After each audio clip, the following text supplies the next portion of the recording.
welcome to Space Events, the show that compiles all your favorite events in aerospace in one convenient video. My name is Declan, and let's see what's going on in July of 2021.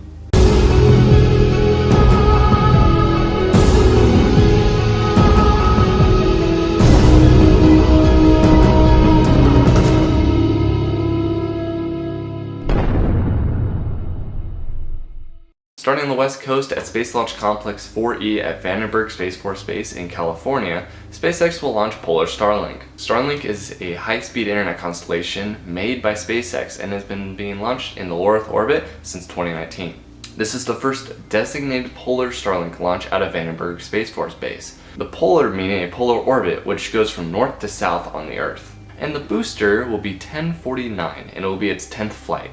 And it will try to land downrange in the Pacific Ocean on the drone ship Of Course I Still Love You on the west coast. Back on the Space Coast in Florida, we expect to see more Starlink launches out of SpaceX in July. These will all be on a Falcon 9, but we don't know how many there will be, but there will approximately be 60 satellites per launch. Going down to Starbase, Texas, SpaceX is developing their brand new Starship vehicle. First Starship Orbital Flight Test was designated for July of 2021, but Elon has recently put out a more realistic schedule saying in the next few months. But we will see, hopefully, according to Elon, a fully stacked Starship and Superheavy booster down in Starbase. Right now Starship SN16 and booster number 3 are being constructed, and booster number 4 will be the one to lift Starship SN20 to orbit. Blue Origin will have its first crewed flight this month.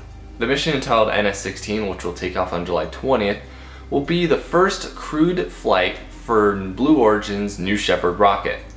The New Shephard goes up and it comes right back down in suborbital space tourism flights. The New Shephard will take off from Launch Site 1 at Blue Origin's West Texas launch site. The crew for this mission is Amazon and Blue Origin CEO Jeff Bezos, his brother Mark Bezos, and a person who won an auction for over $28 million to fill the final seats. This will be the booster that lifts them up above the Kármán line's 4th flight, and it'll try to come and land again at the North landing site. The capsule that carries the crew will land in the sand via parachutes a few minutes after launch.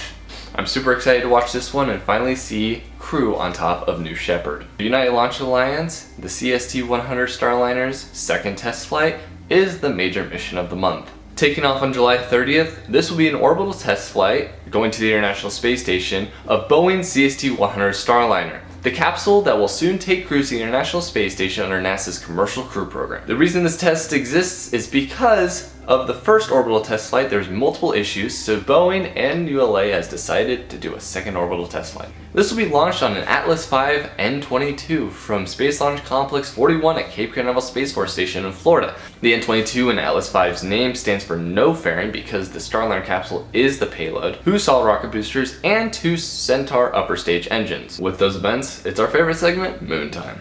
The new moon for the month of July is on the 10th, and the full moon is on the 24th. Thank you everyone for watching this month's edition of Space Events, and I'll see you next time.